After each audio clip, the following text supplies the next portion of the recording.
Nice car. What is it? Oh, it's my new Kia Optima. I got it at a Kia September clearance event. Should have got a Toyota Camry. I got leather seats. Me too. V6 engine? With Sportmatic transmission. 5-year warranty. Oh, no. Ha! 10-year. And I got 2,000 cash back, which means I paid $7 grand less than you. Get amazing deals on 2001 models during Kia's September clearance event. Hurry, event ends October 1st. Dual front seat mounted side airbags? Got it! Amazing Blue Star ointment stops itching fast. Athlete's foot, jock itch, psoriasis, ringworm, scalp itch, stops corn and callus growth fast. Winter itch, dry cracked feet. The original. Ask for it. The Malaysian Prime Minister must be eliminated. The world needed a hero, but what if not? Crashed? Jim, just a few moments ago, something believed to be a plane crashed into the south tower of the World Trade Center. I just saw flames inside. You can see the smoke coming out of the tower. We have no idea what it was. It was a tremendous boom just a few moments ago. You can hear around me emergency vehicles heading towards the scene. Now, this could have been an aircraft, or it could have been something internal. It appears to be something coming from the outside due to the nature of the opening on about the 100th floor of the south tower of the World Trade Center. Police vehicles and fire vehicles are zipping by me here. We just have no idea. So to the south of the tower, we see some particles, also some gray smoke. Now the smoke coming out of the opening appears to be black smoke. This would indicate things are burning inside. We have no idea of what happened, but we did hear what sounded like an aircraft, and then a tremendous boom. Now, I don't know whether we could confirm that that was an aircraft or not. David, what did you hear? What would you say you heard? This is our cameraman, Dave Stolick. Incredible explosion. Very, very loud. How about you? Sounded like a bomb. Well, it could be. It could be something internal as well. There are pieces of the superstructure of the World Trade Center sticking out, but a lot going in. As I say, this appears to be about the 100th floor of the south tower of the World Trade Center. I hope we can get some further information from the newsroom up there, Jim. Ollie, I'm just told also that our transmitter, which is on top of the World Trade Center, also took a hit. So we were briefly affected up here. One's memory has to go back to the another terrorist attack. One would hope it is not this time, but if it were a plane that crashed into the side of the building, you would imagine that there would be something on the ground that would be visible. So that's true, Jim. I cannot see the ground from here.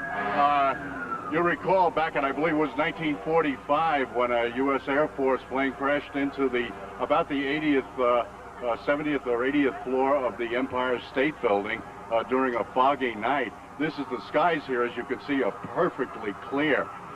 So I'm starting to lean to the idea that perhaps this, whatever happened here, came from the inside of the World Trade Center. Yeah, of course, that incident back there in the 40s in the offices of Catholic Charities up on the 80th floor of the Empire State Building.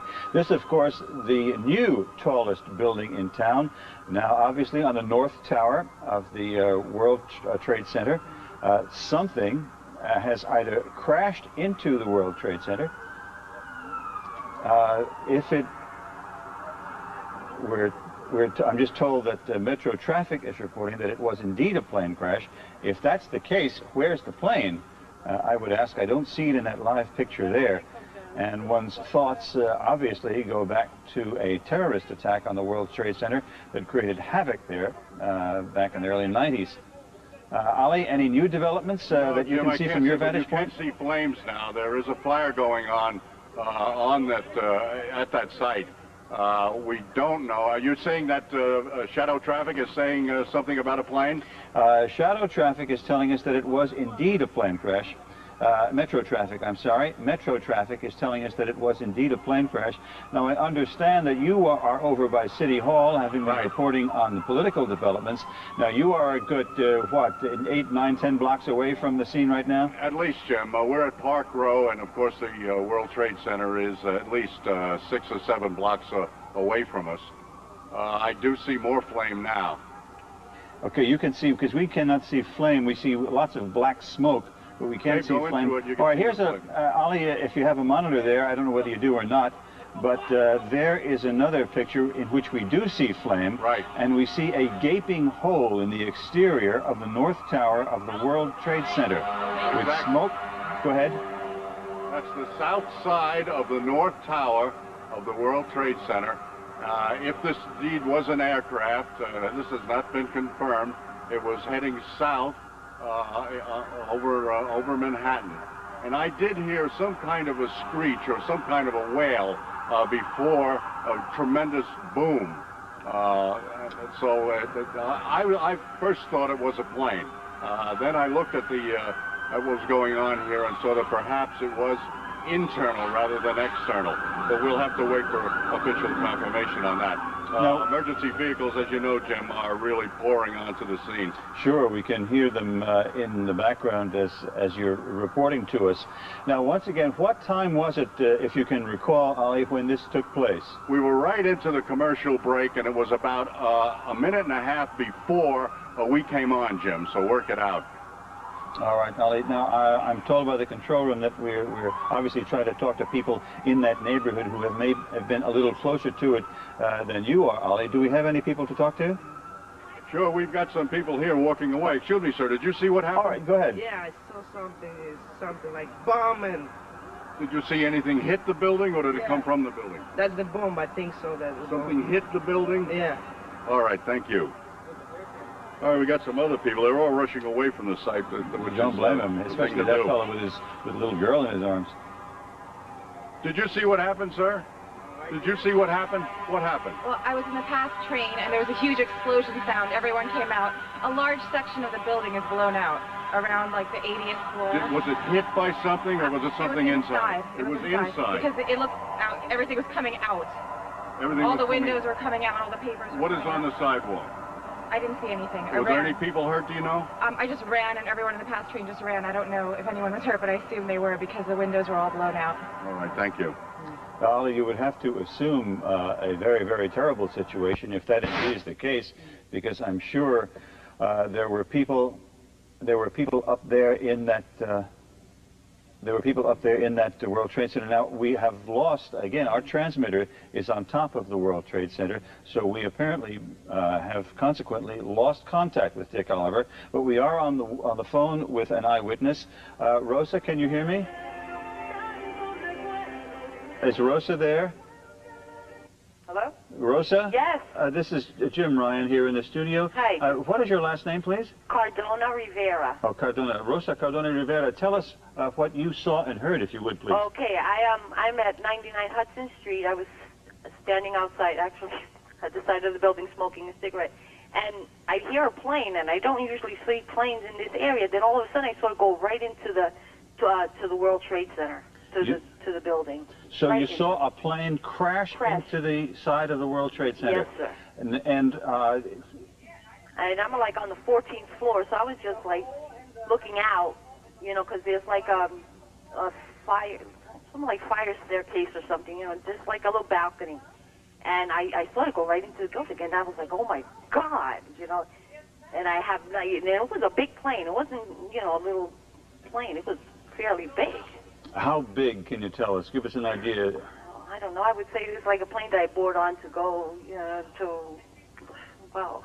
So this wasn't just a small Piper Cub or something that had gone the wrong way, and of course, we would the weather, I take it, where you are is just about picture perfect. Picture perfect, yes. It's very clear outside. So there would be the suspicion then that anybody who would drive a plane smack into the middle of the World Trade Center would have done it on purpose. It would seem that either that or they lost control, but I can't see something like that. I mean, it was like right into the building, so, you know, and it was coming low. You know, because if I were to see a plane that was going high, and then all right, but this was coming low. It's very visible. Can you see the streets below the World Trade Center? No, I cannot, because I'm on Hudson Street. You're in Hudson? Yeah, I'm on Hudson Street in Franklin. So now you say you were out there grabbing a smoke when it happened? Right. What did the other people do when they heard the noise? Well, there was no. I'm up on the 14th floor. Oh, you were on the 14th floor. Yeah, I see. So I'm not street. I was up on the 14th floor, and I was just like looking out, just watching the scenery, and when I saw the plane. All right, Rosa, thank you very much. Talking with eyewitness Rosa Cardona Rivera on the 14th floor of a building very close to the World Trade Center in Lower Manhattan. And once again, Dick Oliver was on the scene down at City Hall reporting to us. However, our transmitter is located on top of the World Trade Center building, so that apparently caused our picture from that remote to just go out on us. But once again, yes? I was just saying, I can imagine what the people there must be going through, given what happened there a decade ago. Mm. Yes, Dave? Well, a couple of things. Number one, if it indeed was a plane, the FAA or the control towers at one of the three major airports should have record of what's in the area. Sometimes they do vector planes around the southern tip of Manhattan. We might want to get a hold of Nick Gregory, who's a certified pilot and, again, flies through the area pretty regularly. Number two, even though planes typically are not that close to these buildings, with the possibility of anything from engine failure to hydraulic failure, you lose control of your ability to control aircraft. You can see right now probably police helicopters hovering right around the towers. But again, wind speeds at this point, not tremendous at all. Flying conditions near perfect. And of course, they would have to, under ordinary circumstances, have filed some sort of a flight plan.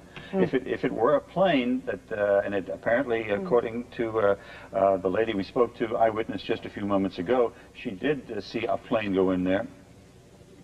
Now, I'm told that it may be a twin-engine plane that simply smashed. It looks like it went head-on, smack into the World Trade Center building. One could only expect, given the weather conditions, given looking at that picture live right there, that it went smack inside the World Trade Center.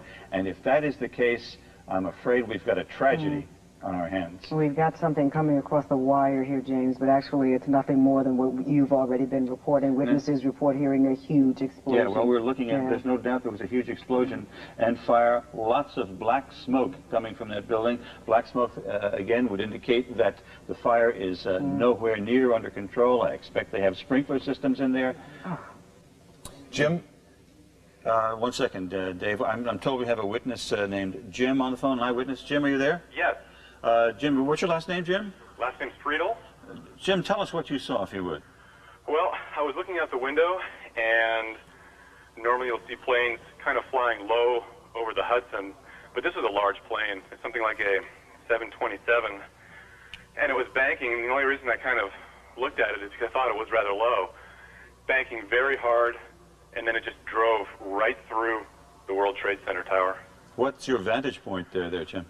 I'm actually across the Hudson in Hoboken, but I have a clear view right at the World Trade Towers. Now, it did seem to you that it was done on purpose?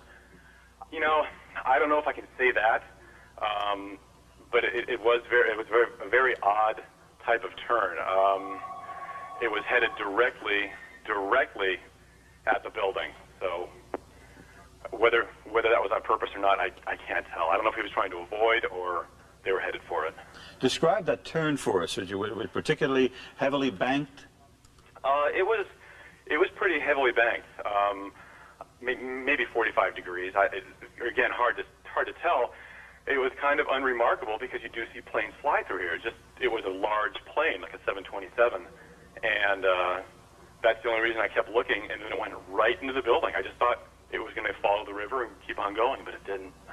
Now, after the plane struck the building, from your vantage point, it apparently went directly inside. That's correct. And if that's the case, my goodness. Yeah, actually, as the impact occurred, you could see debris flying out the other side. So it apparently went right through the... we're looking at a live picture of the building right now, Jim, and what would you say that would be, about the 90th floor or so? Yeah, I can't tell if it went right through, but certainly debris was shot out the other side of the building. Did you hear anything when it took place? Did you hear the crash? Yes, I did. In terms of anything beforehand, though, no. I mean, I couldn't tell if the plane was in distress or anything like that, but certainly when it hit, there was a large explosion, and again, you had smoke and debris coming out the other side as well.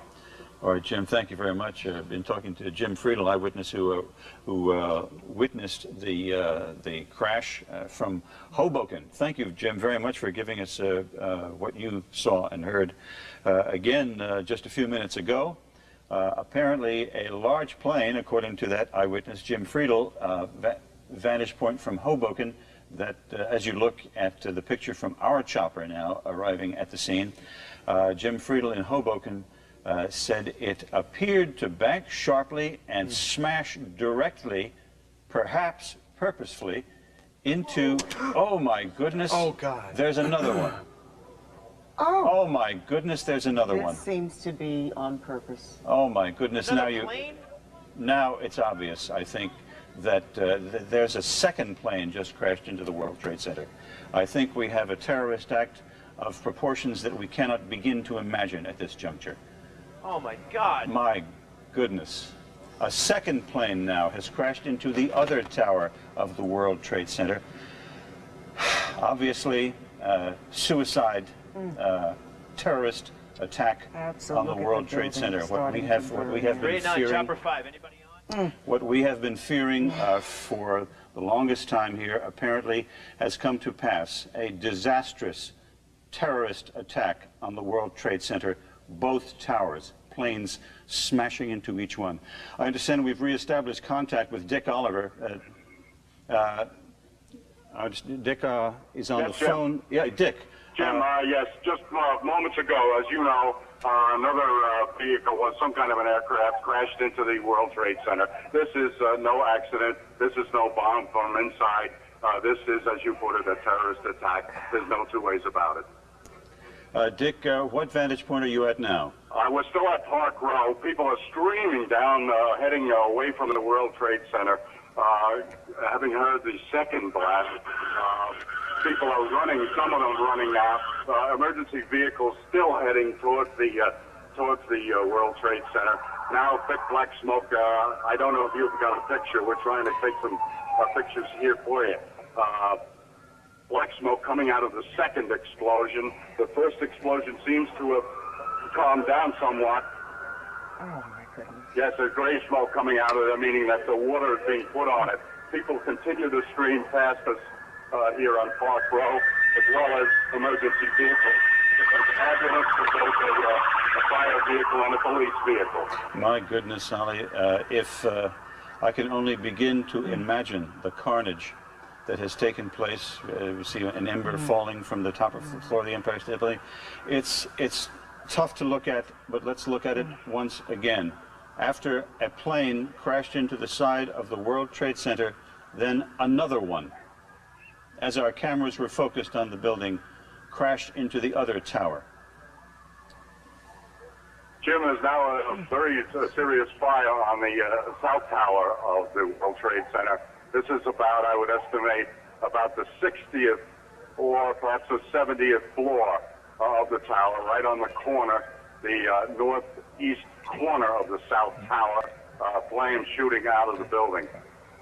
We have absolutely no reports of who was in there, but you've got to believe that being around the 9 o'clock hour that people were just sitting down for a day's work in those buildings. Jim, I was just thinking that if I'm not mistaken, remember several years ago, Mayor Giuliani moved the emergency management office to one of the higher, to the 30th floor or around that area of one of the towers of the World Trade Center, and that's indeed the brain of all the emergency management activity. And now, I believe, though, that's in one of the other towers. Ollie, can you talk to that? Ollie, can you hear me? I hear you, Jim. Dave brought up the point that the mayor's emergency management office, the so-called bunker, is in one of the towers of the World Trade Center, but I don't believe it's one of the two top ones. No, it's not. It's about the 30th floor. It is not up there. And by the way, for those who are wondering about the structure itself, both towers appear to be structurally sound. They're not only small pieces of debris circulating in the air around where the explosions occurred. The buildings themselves seem to be intact as far as their is concerned, there have been talk over the years about the threat of terrorism making the buildings fall down onto the streets. But I can reassure everybody that they seem to be holding up fairly well while efforts are going forward to fight the fires and whatever happened in those two towers. Now we can see smoke emanating from many of the floors of the two towers. We see to the left of your picture there, smoke coming out of the floors above where the plane crashed into. I believe that's the north tower that we're looking at there. Thousands of people gathered where I am here at City Hall Park, in front of City Hall, just watching what's going on. It's very difficult to. They come by and they say, "What happened? What happened?" And you just got to say something hit the building, and then something hit both buildings. Well, we saw clearly. We didn't see the first one, but we saw clearly that a plane deliberately crashed into one of the upper floors of the World Trade Center. That was the second plane. So two planes crashed into the upper floors of each of the World Trade Center towers. And I understand now that Port Authority headquarters are in one of those buildings somewhere near that location. Jim, I don't know whether we've confirmed that this was an aircraft, or to be more specific, some people said they thought they saw a missile. I don't know how people could differentiate, but we might keep open the possibility that this was a missile attack on these buildings. Ali, I must say that we have an eyewitness who said it was a large plane that crashed first. And then as we were watching the live picture here in the studio, we saw a plane crash into the other tower of the World Trade Center. And again, let's just to be sure, there it is. There it is. The plane went right through the other tower of the World Trade Center. That is a very hard thing to watch. And clearly untold carnage must be the result of those suicide terrorist activities. That was a large commercial jet. The gentleman, Jim Friedel, the gentleman from Hoboken who was watching, said the first one looked to him like a 727. Well, look at the wingspan, the swath it cut through the towers. Yeah. Yeah, lots of speculation, no doubt. And for years, we have been talking about security from terrorists here in this major city. It makes you wonder how, if it indeed were two planes, we did see one, how did they manage to get into the area and to you just wonder, hit the plane like that? These are all the things that are going to have to be answered. How could two large planes just that quickly get out of control from our local presumably commercial aircraft. And now we can't speak to the first one, but that second aircraft that went through looked like a large twin-engine or three-engine jet. Those are simply not around for private aviation. Yeah, that's not your Piper Cub. No, it is not. That's obviously designed to do considerable damage to those buildings on this day when we're holding a primary election in New York City. Now, I would imagine... Ali? Jim, what you're saying could be a drone aircraft. That's an aircraft that's guided electronically to its target without having a pilot. Now, that is a possibility as well. In the meantime, I can tell you that flames are shooting out of both towers now. The heaviest being on the south tower, the northeast corner of the south tower of the World Trade Center, but there's a considerable blaze going on the north tower as well. Yeah, I wonder if there's any way of finding out exactly what is located on those upper floors. You'd like to just cross your fingers and pray to God that maybe there weren't a lot of people up there at that State time. office buildings, and of course lots of commercial office buildings on those spaces as well. I know during the last terrorist attack on the World Trade Center, My son was in the building, and he told stories of groping down through the staircases for some 50 floors before he, thank God, got out safely. In fact, the governor has an office in the World Trade Center as well. There is one thing. After the bombing of the World Trade Center in the 90s, I do know that there were major efforts to have disaster drills, to have a preparedness plan in the event of an awful tragedy like this. But one has to wonder how, with two gigantic skyscrapers burning, the fire department and emergency services can handle both in that confined space without a tremendous no death matter toll. how much you set in place, how much you try to prepare for, until it actually happens, it's just not the same thing.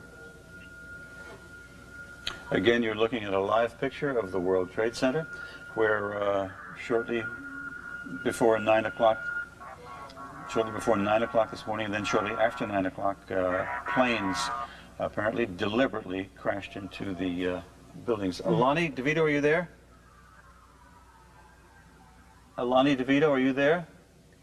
I understand we have another eyewitness to this catastrophe. Lonnie DeVito, are you there? Apparently we lost Lonnie, but again... This may be confusing to some people, because in a sense it is a little confusing to me. We every now and then see what looks like, I don't know if it's the bottom of a chopper that is swinging back and forth. That would be our. That is ours. That would be the rudders from our chopper. Every once in a while. Hey, Jim. Lonnie DeVito, are you there? I am here. Can you hear me? Yes, I can, Lonnie. Thank you. This is Jim Ryan in the studio. Can you tell us what you heard and saw when the blast took place?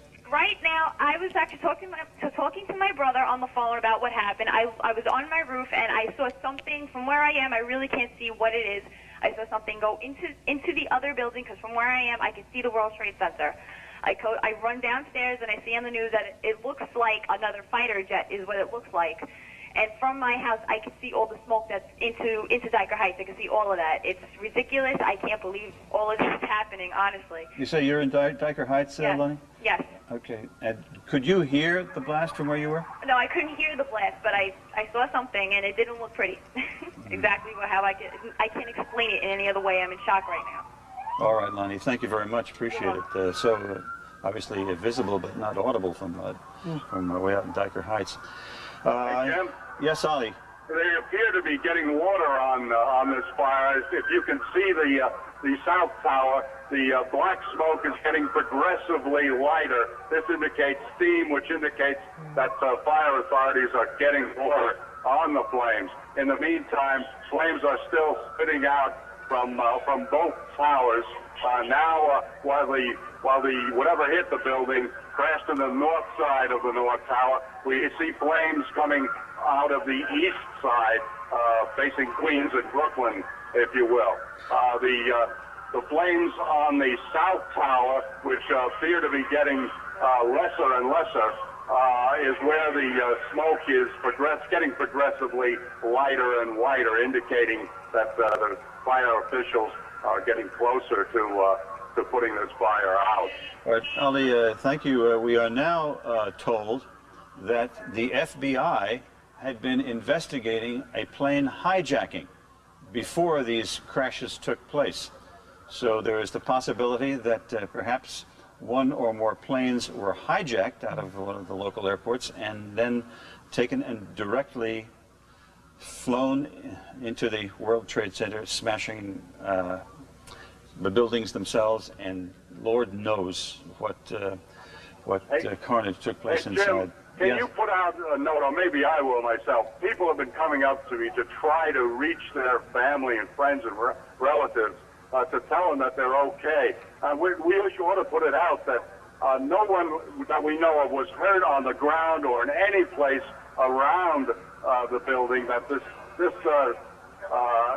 outrage appears to be concentrated on the buildings themselves. So anybody who has a relative or a friend in Lower Manhattan, they're not likely to have been affected physically by what happened here. All right. Again, you're looking at a split screen, two different shots of the World Trade Center. Dave, you want to say something? I would wonder at this point, given what's happened now, what you just mentioned about the FBI, the fact that it is now seemingly two planes, if the military or someone is going to scramble and try and protect the airspace around the southern tip of Manhattan, and indeed what the situation is out at the airports right now as well. Funny, you should, not funny, but apropos, we are now given word that all three area airports are closed. So no activity whatsoever at LaGuardia, at Kennedy, or at Newark airports. Also, there is no subway service right now on the 1, 2, 3, 9, N, and R lines. So there is no subway service in and around the World Trade Center, and all three airports have closed. Just to bring you up to date, that as a result, I think we can say with a fair amount of certainty right now, two planes, large, apparently commercial jets, deliberately crashed into first one tower of the World Trade Center, then the other, just scant minutes apart. You're looking at live pictures now of the tops, two split-screen pictures of the tops of the World Trade Center, one from a fixed camera, one from our own Chopper 5. And obviously, that is in the middle of the work day, and perhaps there is some significance that it is a primary election day, I don't know, but that is in the middle of a work day. All those floors on both towers of the World Trade Center are certain to have been occupied, and it doesn't look very promising for anybody who was caught in that terrible, terrible I'm sure, terrorist Jim, act. officials would also want to say. Yeah, I'm sorry. Right You just talking to me. Yes, I'm sorry. Go right ahead. They're talking to me in my ear, but you made your point. If there is anyone who is heading into the city for any reason, if it's not an emergency, stay away from the city. Stay away from the downtown area. By all means. Perhaps we can talk to Kai Simonson. Kai, can you hear me?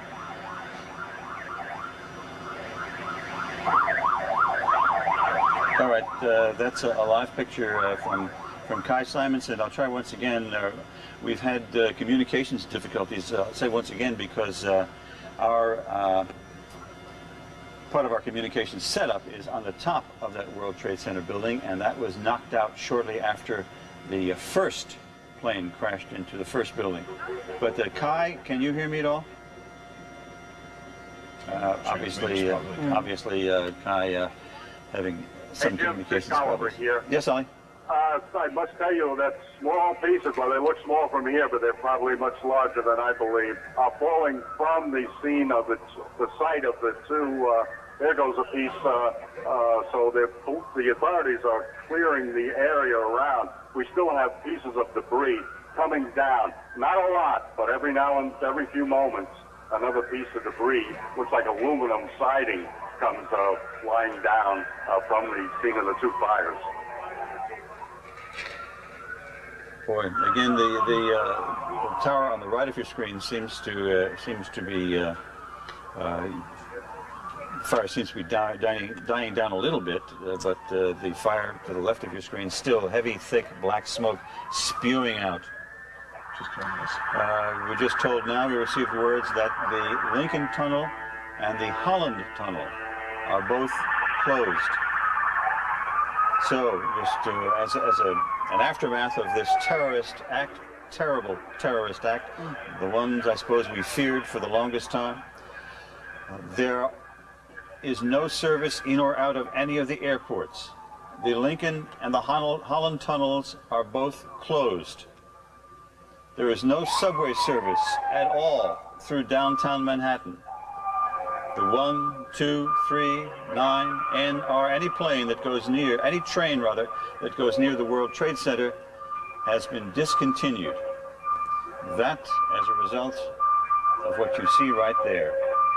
Planes, two of them, one just minutes apart, one into one tower of the World Trade Center, the other into the other tower, causing devastation on the top floors of those buildings. It wouldn't surprise me, Jim, even though right now we just have a tentative shutdown of the subway system, if indeed the mayor or authorities shut down transit just given the fact that there may be threats or a potential problem securing all of the major thoroughfares and tunnels throughout the city. Simply out of precaution, I would imagine that they might consider doing that over the next short term. If there were two, there may be more. You couldn't be too careful at this point. I understand we have another eyewitness to the catastrophe. Shaniqua, are you there? Yes. Shaniqua, can you tell me what you saw and heard, please? Okay, my grandmother's friend, she came upstairs and told us that they was bombing the Twin Towers. So me and my grandfather, we looked out the window and we actually saw the airplane crash into the second tower. Vivikra, could you do me a favor, please? Could you turn your television, set the sound down? Okay.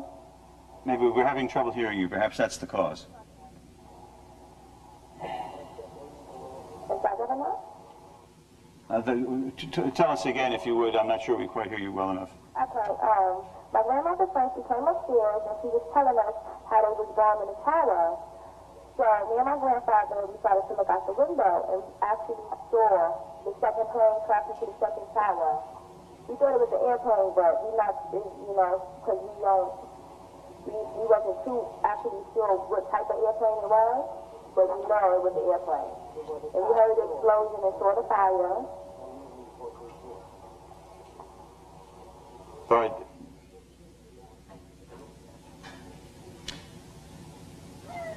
All right, we're having trouble communicating with Vivikra Cohen, an eyewitness, but again, FBI in Washington is reporting that they have had reports of planes hijacked before the crashes took place. So one would suspect, one would believe that the FBI was investigating hijacked planes when those planes were diverted smack into the World Trade Center, both towers. I'm told also that Mayor Giuliani is preparing to hold a news conference about the disaster. As soon as that happens, of course, we will bring it to you live. Dave? We might imagine, given that it's primary day, that the governor himself may also be in New York City on this date. Given the importance of the day municipally. Well, if he isn't, I'm sure he's on his way. One would hope that absolutely that he's not anywhere near that World Trade Center office. Ollie, anything new from your vantage point? No, Jim, except that emergency vehicles are finding it difficult to get through, not only because of the crowds, but because of the pileup of emergency vehicles. As you know, we're at the south end of City Hall Park, and everything is pretty much frozen here, even though I have not seen ambulances come out of the scene. I've seen them go in. Hopefully that's a sign that there are not too many casualties as a result of this. Thank you, Ollie. Jim, do we have word, have they evacuated other landmark buildings like the Empire State Building, the Statue of Liberty, etc.? Do we know? We have no word on that yet. It just gives you such a horrible feeling that the city is under siege, which may not be true. This is enough with the World Trade Center, but it gives you such a helpless feeling. Oh, yeah, there's not much you can do at this point. You also wonder if this is indeed a hijacking, if these planes were taken over, if the people who took over these planes actually were trained pilots and did the flying into these buildings themselves, or again forced these pilots to head on in. That it would be an unusual pilot who would do that. Exactly. But I'm told we have another eyewitness, Tom O'Hara, on the phone. Tom, can you hear me? Yes, I can. Can you tell me what you heard and saw, please? Actually, we were in our office building on 36th Street, and I went up to the penthouse where you have a straight downtown view. We saw the northwest tower on fire, and we saw either a slow-moving airplane go down, wrap around the tower, and then slam into the south tower in a ball of flames. And could from 36th Street, could you hear what was going on? I couldn't hear, but we have a straight-on shot completely downtown of all of the goings-on the two buildings. All right, Tom, thank you very much. So from 36th Street, looking across the tops of buildings, you can see it very clearly. We're told now that, in response to your point, Dave, that the city has shut down every place in and out of Manhattan. All the bridges, all the tunnels are closed. And again, all 3 airports are closed. So as a result of this, this double-barreled terrorist attack on the World Trade Center, the city has shut down the Holland Tunnel, the Lincoln Tunnel, the George Washington Bridge. Every way in and out of Manhattan is closed. And I presume that would be from, I'm sorry, and the East River crossings as well. We are also told that the phone service in the building, we are having a problem with the phone service. The phones don't work. Joey was saying the cell phones, you can't get out on the cell phones as well. Yes.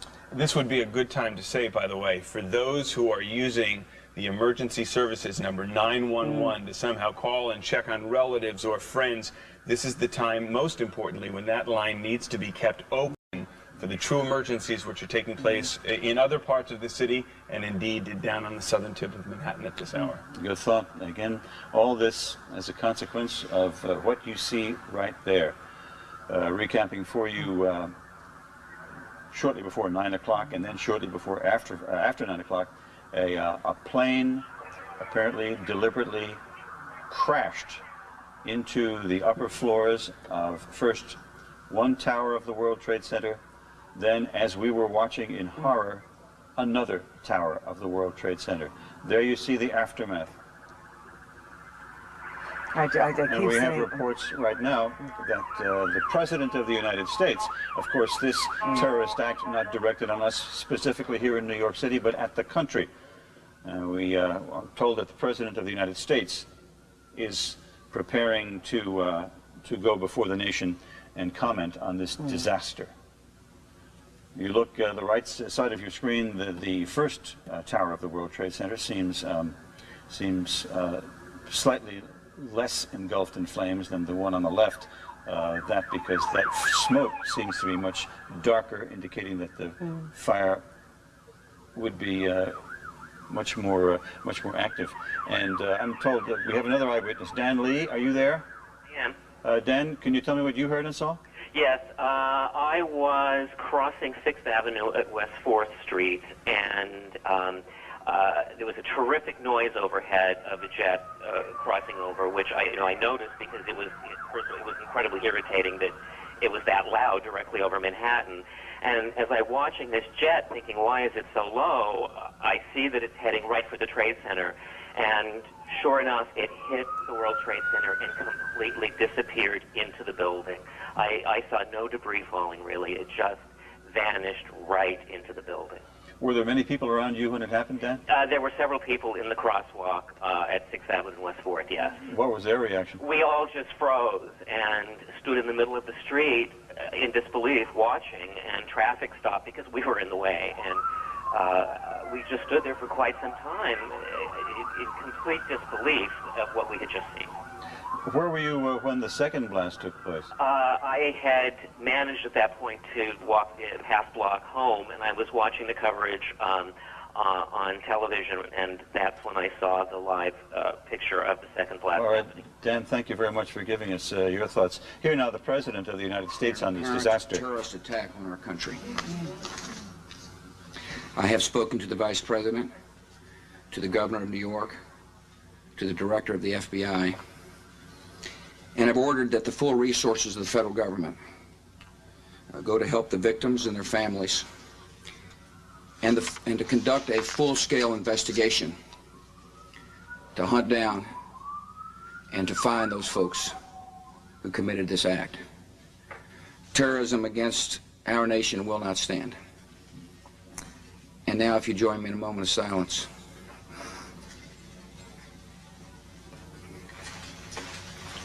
May God bless the victims, their families, and America. Thank you very much. All right, the President, before a moment of silence for the victims of this terrorist act, telling the nation that the full resources of the government would be brought to bear on helping the victims and on finding out who precisely is responsible for this terrible, terrible attack on our country. Right there you see the aftermath. The World Trade Center towers, smoke billowing out of the upper floors. All those floors, I'm sure, fully occupied. The rescue attempts going forward as much as is possible, given the high floors of the tallest buildings in Manhattan, and given the number of people there. Dave? Jim, I don't mean to put you on the spot, but you may be able to provide some historical perspective. How long have the Twin Towers been up, and once again, the floor height, the number of floors, I think? Yeah, off the top of my head, somewhere in the 60s, as I recall, and it goes up, what, 102 floors or so, up to the Windows on the World restaurant there. And if we remember from the last bombing, it took months and months and months before that structure was certified sound again and re-inhabited by... in from the bottom. Right, that was a bombing from the parking garage level of the tower. That is something that, it's hard to watch this, but it's more bearable because I remember that particular bombing, and I was on the air all morning and all afternoon with that one, is that you saw the people that were being brought out on stretchers. You actually saw bodies and victims. And this, we're not seeing that yet, and we're hoping and praying that there are very, very few injuries. But just looking at this, it just, as you say, Jim, the carnage is just... What we're looking at is just the long picture. It would appear, Jim, as if there's more smoke coming from the ground. And we just have another, yes, things have fallen to the ground and are burning. And we have another announcement now that you might have expected, and that is the Empire State Building is being evacuated.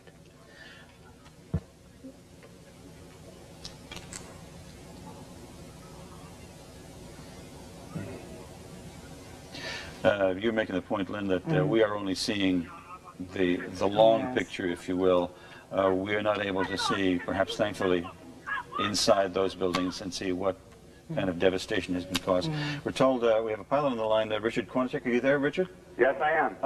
Richard, were you up in the air when this took place? No, I wasn't, but we fly alongside those buildings regularly on what they call the VFR corridor that goes up and down the Hudson River. And did you see the attacks this morning? Yes, I did. What was your vantage point, and what did you hear and see, if you would? Well, it appears that to fly an airplane right next to the Empire State Building or the World Trade Center, it's perfectly legal. You can do it under what they call VFR rules. And where those airliners apparently came from, it's really hard to say. And they may not have even been talking to the controllers. It's possible that they were hijacked either, quite a distance away, or no one knows where they actually came from. But the ability to fly right next to the World Trade Center has always been available to any pilot who wanted to exercise that privilege. Excuse me, I just happen to live on the west side, and there's a regular route into LaGuardia that comes right up the Hudson River and then sort of banks right into LaGuardia. So it would not be unusual then to see planes flying near the World Trade Center, and as you say, Richard, it's not unusual. But these pilots must not have had any contact with the traffic control people or the FAA at all. Is that true? Apparently not, because we've heard nothing contact with them. The airliners that come into LaGuardia when they're over the in that higher corridor, they're at maybe 2,000, 2,500 feet. But you are also allowed to go down below 1,000 feet along that corridor. And one of the things they may have done is shut off on the airplanes. They have what they call transponders, which allow the controllers to identify particularly the aircraft. And they may have shut them off so the controllers could not actually see the airplane very well. I see. They would only have what they call a primary target, where it would be very difficult to track them. They'd have to go back and look at their tapes to see exactly where they came from. Richard, this is Lynn Brown sitting here with Jim Ryan. You are saying that you are allowed to fly a plane that close to these buildings. Yes. Any particular type of plane? I mean, is a plane that big flying next to this type of building, wouldn't that seem a little out of the ordinary? That would be unusual because the airliners are all required to be on IFR flight plans, and they would not normally be allowed to fly that low. However, it doesn't mean that someone could, that would be absolutely unusual for a plane to, large planes to fly up and down the Hudson. But airliners routinely do not do that. Richard, would you just stand by 1 second, please? I just want to tell the folks one thing, and that is the city fire department has now issued a request to all the members of the department, all firefighters, whether you're on your day off or whether you're on vacation. They're asking that you return to duty, that you go to your firehouse and report for duty. So the city is asking all firefighters, whether you're on vacation or whether you're on your day off or whatever, to return to your firehouse and report for duty. I'm sorry, Richard, are you still there? Yeah. Dave's got a question for you. Richard, can you do me a favor and take us through exactly what happens as a plane takes off and circulates around that area? What contact they would typically have with the FAA or the tower at LaGuardia, Kennedy, or Newark? And exactly what would appear on a radar screen to those tracking aircraft in the area? Well, let's say if you were taking off in a relatively small plane, say a twin-engine plane or a private aircraft, and you were coming in from the south, which apparently these came from. If they have specific areas, if you're coming in, let's say you were 20 miles out, there's no requirement that you be in radar contact with anyone or radio. Now, Richard, I'm going to jump in. What if it were a larger aircraft? Because at least on that second hit to us, it appeared as if that was at least a twin-engine jet. What if you're a commercial aircraft? Even a commercial aircraft is not required to always be on an instrument flight plan. They could take off what they call VFR flight rules, come up the New Jersey coast, and when they got within, say, 10 miles of New York City, they'd have to drop down below 1,600 feet. And VFR, they'd have to then drop down when they got to the Verrazano Bridge. They'd have to be below 1,100 feet. My question is this. Would folks who are manning a tower, would personnel at the airports early on, or relatively early on, spot something alarming, that something that big was below a certain altitude or near one of these skyscrapers? No, they wouldn't. If they came up from the south and they came up below those altitudes, even if they had their altitude reporting on, since they're below the level of where they control the airplanes, they wouldn't pay it any attention. They wouldn't have to, and normally it's not done. And realize that this is an extraordinary circumstance where apparently these planes appear to have been hijacked in some way or taken the control over them, and it basically must have been a suicide mission.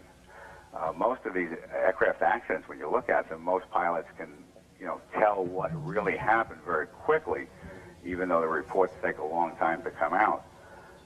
But the controllers, let's say the controllers that are actually controlling the airliners... Richard, I'm sorry, I have to interrupt you. I apologize to you, Richard, but we have another development. Thank you very much for your assistance. I appreciate it. Dick Oliver? Yes, Jim. Can you hear me? Yes, I can. Go ahead. Jim, I can tell you now that the police for the last several minutes have been evacuating all of lower Manhattan. I'm standing at the foot of City Hall Park, and as I see people being screaming out of the lower Manhattan area, I'm looking down Broadway, and they're encouraged, move, please, please move. And they're moving them north towards the up Broadway and towards the Brooklyn Bridge. So virtually all of lower Manhattan is being evacuated at this time. All people except for emergency personnel are being asked to leave the area. Oliver, that may tie in with another, I must emphasize, unconfirmed report that we have, that there is yet another plane on its way. So, Lord knows we hope that is not the case, but we do have an unconfirmed report that another plane might be on its way. We have an eyewitness from our own staff. Hey, kid, how you doing? Hi, Jim. I was in my apartment. I live on the 36th floor at 59th Street in Columbus, and I have a clear view of downtown, and I can see the towers. And I was in my living room, I was getting dressed to rush in here, and I saw one tower, it had all the smoke. And then I saw another plane that was really close, and it went behind, and you can see it doing a turn. It was turning its wings, and it went around, and then I saw it go into the other tower, and I saw a big pool of flames just come out, and there was a big explosion. I didn't hear anything, so I'm at 59th Street, but you could see it, and there were flames, and there was so much smoke, and you can see that it was an entire different building. But I saw it was a different plane. So two different planes. Absolutely. Now, when you left your building, you went downstairs to come in here. What kind of a reaction did you encounter on the streets? Were people aware of it? Were people frightened by it? Absolutely, people are aware of it. I mean, just walking here, I was hearing people saying, it was one plane, it was two plane, and everyone was hearing sirens. And people, I know people were trying to use their cell phones. No one could get a cell out.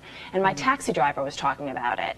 And he had the radio up, and when we would stop, he would put his window down and tell the other guy. So everybody knows about it, I think, at this point, and they're talking about it. We just got word that from the Associated Press that it's pretty sure now that one of those planes, the first one to hit, was hijacked after takeoff from Boston. So that word we have just in. The first plane that hit the World Trade Center, the North Tower, was hijacked en route from Boston, and presumably that's a commercial jet, and there were people on board as well. So this is nothing but a terrible tragedy. I'm sorry for interrupting you, Deb. That's okay. I can just say that plane that I saw, the second plane, that was definitely a larger plane. I can't say which kind, but that was not a small plane. That was definitely a large plane. So the first one was large enough, and the second one was much larger. Well, I didn't see the first one. I can just vouch for the one I saw, and that one was certainly a large plane. When you saw the plane, though, did you get a sense that it was heading directly for the building? When I saw it, I was thinking, gosh, that's really low. I thought it was part of the recovery effort. And then I saw it, make a turn, and I was wondering what it would be doing, but then I saw it come around and hit the other side, and then huge flames. Deb, I'm going to have to interrupt you, I'm afraid, but the dimensions of this catastrophe are growing. We are told now that this is not quite confirmed yet, but we are told fairly reliably that a plane has crashed into the Pentagon in Washington. So not only have we had a terrible catastrophe here in New York, where planes crashed into both towers of the World Trade Center, but we are told now that a plane has crashed into the military complex in Washington, the Pentagon, which of course houses the nerve center of all the military operations of this country. So a 1, 2, 3 attack on the United States apparently today. 2 here in New York and 1 in Washington at the Pentagon. There you see a live picture from Washington. We would have to guess that smoke is emanating from the Pentagon in the background. So the military nerve center of this country has been attacked by terrorists. And because of that, we are told that the White House has now been evacuated. Explosions at the World Trade Center here in New York, where 2 planes slammed into the buildings. I would imagine. Okay, that's the picture in Washington. So now we can say with certainty that there have been at least 3 attacks on visible symbols of our country. 2 here in New York and 1 in Washington. You're looking at 2 different views of the World Trade Center, where planes, first one tower and then another plane, a larger plane, into the other tower, crashed just before and after 9 o'clock, and then just moments ago a 3rd plane crashed into the Pentagon, which as you know houses the nerve center of our military might, and that certainly is an unprecedented attack upon this country. One would presume by suicidal terrorists, and I imagine we will find out soon enough who staged this attack and what will be done about it.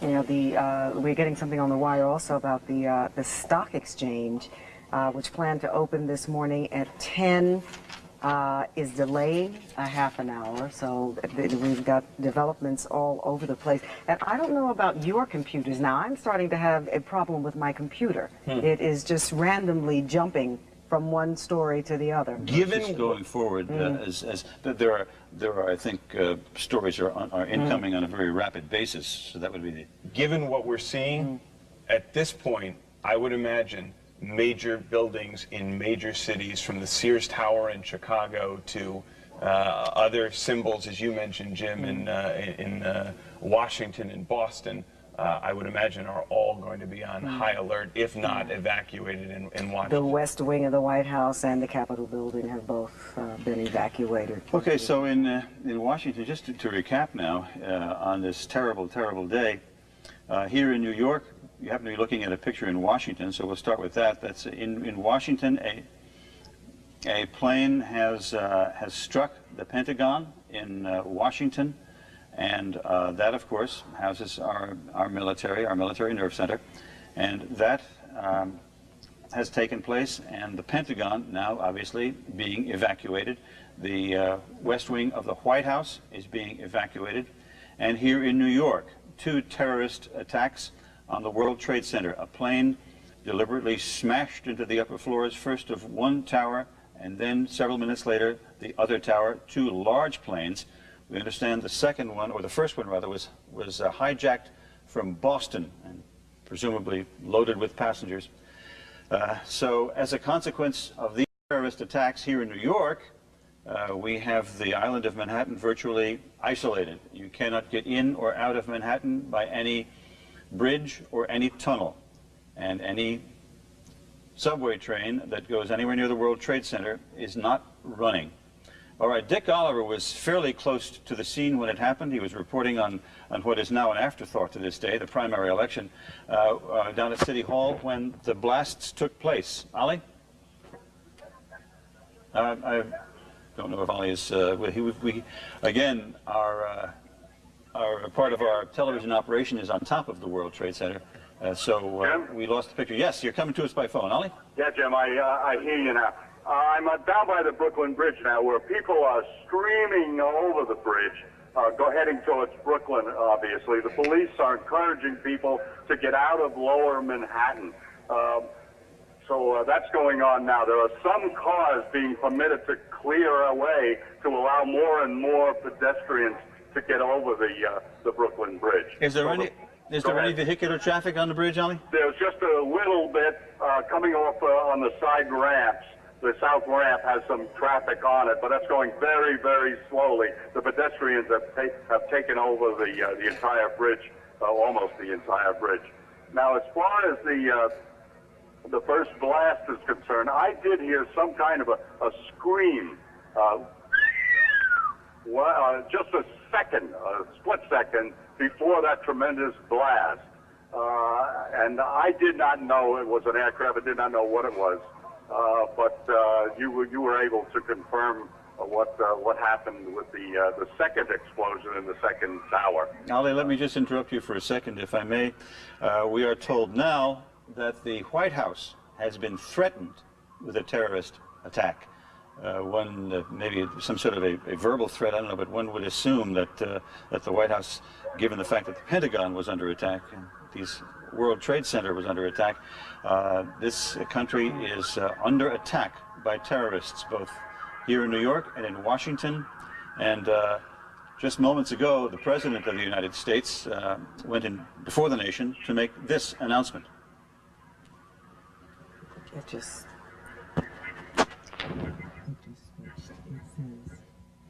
I understand we're going to rerun the bite of the President. Okay, here it is. Today we've had a national tragedy. 2 airplanes have crashed into the World Trade Center in an apparent terrorist attack on our country. I have spoken to the Vice President, to the Governor of New York, to the Director of the FBI, and have ordered that the full resources of the federal government go to help the victims and their families, and to conduct a full-scale investigation to hunt down and to find those folks who committed this act. Terrorism against our nation will not stand. And now if you join me in a moment of silence. All right, that was the president just a few minutes ago announcing that the full resources of the government would be put to help the victims of these tragedies and to find out who did it. And I'm also told now that the FAA has announced from Washington that no aircraft anywhere in the country is being allowed to take off.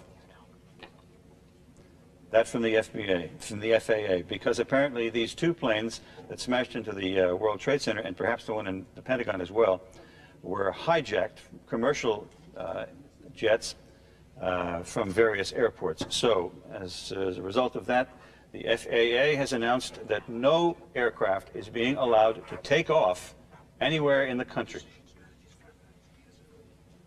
All right, Jim, we do have someone who has just joined us on the set here. His name is Joseph Jaffe. And Mr. Jaffe, where are you from? Decision Strategies Fairfax. We're an investigative consulting and security firm. All right. What do you make of this?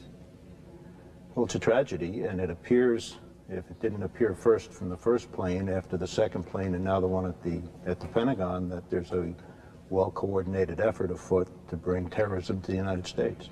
What could have been done, if anything, to prevent this kind of an attack? At this juncture, it's very hard to guess. We have a country that's wide open. We have borders that are wide open. We have freedoms that are wide open. And over the past 25 and 30 years, some of us have been following terrorism for at least that long. Our country does not generally get into the investigation of terrorism the way it ought to, in terms of being the state that could prevent it. We value our freedom more, so there's very little you can do to take a person who's bent on killing himself or herself from taking over a plane. I mean, of course, you could enforce measures and be very strict on who gets onto what planes and how that would work. But that isn't going to work in this country. I'm told, Mr. Jaffe, that we have is it a picture of the Pentagon? Let's just take this is a picture of the central military headquarters of our country, the Pentagon of the United States. Apparently the president... This is the president's plane taking off from Florida, where he had been heading back to Washington to deal with the emergency. Mr. Jaffe, Dave, you had a question? Well, two things. Number one, I was going to ask Mr. Jaffe, you said you're either based out of Fairfax or your company is down... we have our company's in New York and in Falls Church, Virginia. Okay, Falls Church, Virginia. You would very well know, as anyone who flies into the Washington area, what's stunning about the Pentagon attack is the airspace. While we do have a wide open country, the airspace around the Pentagon, the White House, the national monuments down there is extremely restricted. So number one, does it surprise you that an aircraft was able to get into, literally right into the Pentagon? And number two, does it surprise you, since the attack on the World Trade Center back in the early 90s, that this has taken so long for terrorism to once again return to our domestic locale? If you recall, over the last few years, there have been a number of people interdicted coming out of Canada, coming out of Brunswick, coming across various parts of the northern country, where people have been caught with the components to make the bombs. So it doesn't surprise me that we are the target of an attack. It surprises me that it's taken as long for us to suffer what we've suffered, and it creates a very heightened awareness of what we have to do now. The question becomes, do we sacrifice our complete freedoms in order to not suffer this? There's got to be a balance. But just to interrupt you for a second, Mr. Jaffe, just want to report to our viewers that we have reports now that the Capitol and the Treasury and the White House are being evacuated in Washington. Continue your thoughts. Have we been looking in the wrong places? We've been looking at terrorism in other areas. Have we been looking at them and neglecting our own backyard? You could surmise that. Years ago, there were a whole host of different groups that started with the Francis Tavern bombing, LaGuardia bombing, and others which we worked on. And then there was a very complete effort, at least in New York City and other places, to penetrate those organizations. I can't speak of what's been ongoing recently as to what we've penetrated, but we might have to sacrifice some of what we have by way of rights at least to allow intelligence to be gathered so we can prevent some type of tragedy such as this. We need to look at home. Apparently we got blindsided by this one. You know, we were looking at a picture now. The one on the left is the Pentagon, and the one on the right is the World Trade Center. What, if you could take an educated guess, Mr. Jaffe, and say what kind of restrictions will now be placed upon the citizens of this country in order to combat terrorists, things like this? Well, if we look at airports, our security is probably not the highest of all the countries in the world. And if we're worried about planes and commercial planes and hijacking, we could increase the types of things we did when the hijackings were so prevalent. But if we're looking at small planes and other things, it's very hard to stop that. Now, watching terrorism as you have for as long as you have, is it odd that at this point, and maybe we have and simply don't know, that we don't have a name tag attached, a claim attached, a political group attached to what has happened within the last 2 hours or so? And what is the aim then, if it is not immediately to say, we did this, this is our cause? I don't think it's odd. I think depending on who it is that's involved, they may have different reasons for deciding when to go public. But you don't need a claim. The purpose of terrorism, at least here, is to do just that, to get the people unnerved, to get business unsettled, to get the country totally taken apart and worried. And to that extent, right now, that appears successful. The city is worried. We are a nation right now worried. The FAA has shut down all airplane traffic nationwide. We are paralyzed as a nation right now. I mean, of course, people can get in their cars and drive, but no one can fly, and I'm surprised that we haven't heard anything about the railways. Well, I don't know. I understand, at least in our city, the subways, at least some of the lines are now closed. I think people have trepidation about going underground. They don't want to be there. Absolutely. If we suffer a short-term setback because we need to increase the security, we won't be a paralyzed country. If we go through and say we can't move, then the terrorism will have its effect. And so the thing that we have to do is literally not panic, see that it's a disaster to some extent, and go on with business. Because if we don't, then the acts that they've now done, I mean, the World Trade Center has been targeted before, it's been hit before, and for a short term, if you recall, the city was paralyzed then. We can't allow ourselves to be paralyzed. That would just give in and create the effect they want. They've hit the Pentagon, the White House is being evacuated. I would assume that most structures of any moment, and most tunnels of any moment, in any place. Take a look at that, if you would, Mr. Jaffe. That's the live picture of the Pentagon, having been hit by an attack. Again, in Washington, we're told no, that's not the Pentagon. No, we just heard that there was another explosion in the basement or one of the lower levels of the World Trade Center. Well, that would it would have seemed from that picture that you're right there, Dave, because we see. From the bottom. We don't know if that's anything that's fallout from the planes starting doing. Yeah. News coverage event. Could be as a consequence of perhaps something falling from it. It certainly looks like an awful lot of smoke to be there. And we are now, for the first time, beginning to get some pictures of people in the streets. Yeah, this is our live picture from the scene. Now we saw earlier the smoke. It's considerably less black than it was a few minutes ago, indicating that they're making some progress in putting those flames out.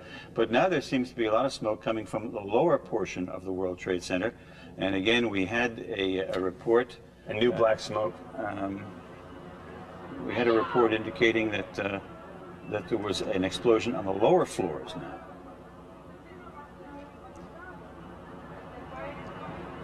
We were talking. Perhaps, we can't communicate with Dick Oliver. He is down somewhere in that area, but the only audio contact we have with him is by cell telephone, and we're having problems with those as well. So there's a live picture. All right, Brandy, are you on the phone? I am, sir. Brandy, where are you now? I am in Clinton Hill, Brooklyn. I live on the 15th floor. Yeah. I have a terrace that faces the World Trade Center. Yeah. If I am home and all of the lights are on, if one floor turns out all of their lights, I can see that one floor turn out. I can see everything. I was in my bed this morning. My whole building shook. I got up, looked to see what was going on. Everything was up in flames. 10 minutes later, not literally, the other plane, I swear to you, deliberately went into the next World Trade Center building. Deliberately. It was no mistake about it. It deliberately went in there. I have a clear view of everything. Just 2 seconds ago, half of the building just fell out. There's nothing but white smoke. I can no longer see the World Trade Center now. It's all up in smoke. The smoke is on my terrace. That's how close I am. My mom is coughing because the smoke is on my terrace. And you're across the bay in Brooklyn. I'm across the bay in Brooklyn. I can see everything. We're in Clinton Hill, Brooklyn. This is the scariest thing I've ever seen in my entire life. It was like television. Now, you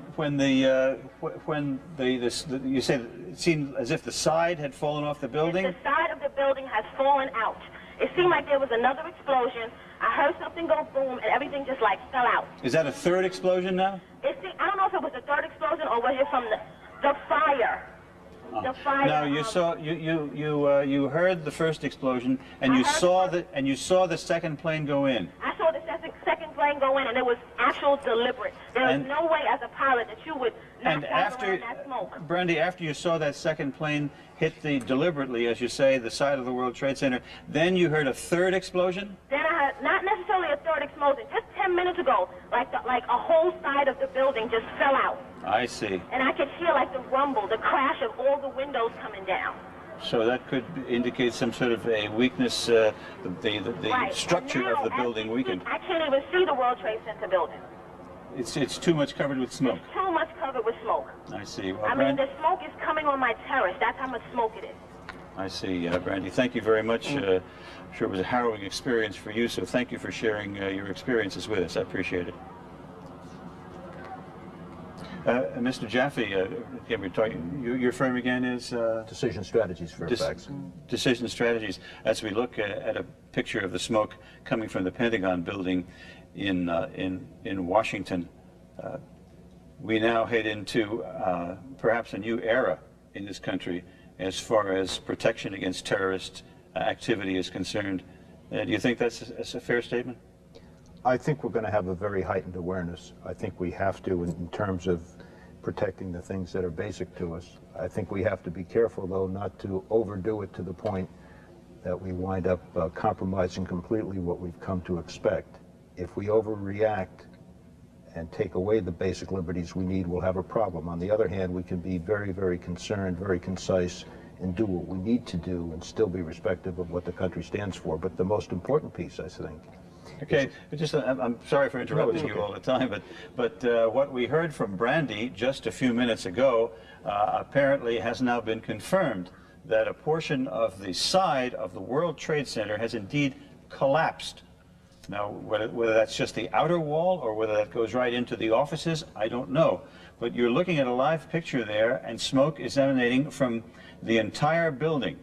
And we had Brandy on the phone just a short time ago from Brooklyn, and she said that she heard some sort of, she didn't know whether it was an explosion or not, but certainly a very loud sound, and then the side of the building, she said, just gave way.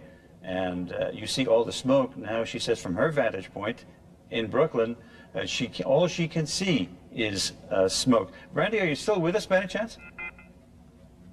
Yeah, apparently she's we're joined by Rosanna Scotto. Good morning, Rosanna. Morning, Jim. You know, we knew we were going to have a big day today with the primaries. That has obviously taken a back seat right now.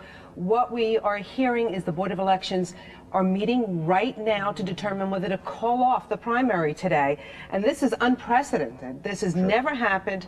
Now, if it was a general election, there is stipulations in the charter which say some kind of act of that we don't know of in nature, you can call it off. But for a primary, there's nothing in the charter that says you can call it off. But obviously there are a lot of polling stations down in that area of the World Trade Center, and if not inside the Trade Center, and obviously those are closed right now. So we will know in the next hour or so whether the primary has been postponed for a day or so. Yeah, I don't see how they could go forward with it. No, not at all, because it lost its that would be a long place, shot. yeah, And certainly, it's a lead story. certainly only from the standpoint of, if not from a standpoint of polling places being closed, but from people losing interest in an election or in the face of an overwhelming tragedy. I just left my home to come here, and it's really kind of scary, because all you hear are the constant screams of ambulances and fire trucks racing through the street. Anybody, you know, I was walking trying to get to a bus or a taxi or anything to get here, and all anybody could talk about was, what's going on? Do you have any information? It is the talk of the town right now, and rightly so. My husband, as you know, works down near the World Trade Center. He called me a little after 9 o'clock this morning. He had just gotten into his building. He was walking up the steps, and he heard a loud bang. He said it felt like an earthquake, and all of a sudden, he said it looked like confetti coming from the sky. Now, he's a few blocks away, and he didn't know what it was. He went up into his office. He has a clear view of the World Trade Center from there, and he claims he saw either people falling out of the building or jumping out of the building this morning. And my husband is pretty unflappable. He's an attorney. He was shaken up this morning. Excuse me 1 second, Rosanna, because I think we're about to see a picture of, this is a few moments ago. Watch this. This is the side of the building just collapsing. There you see.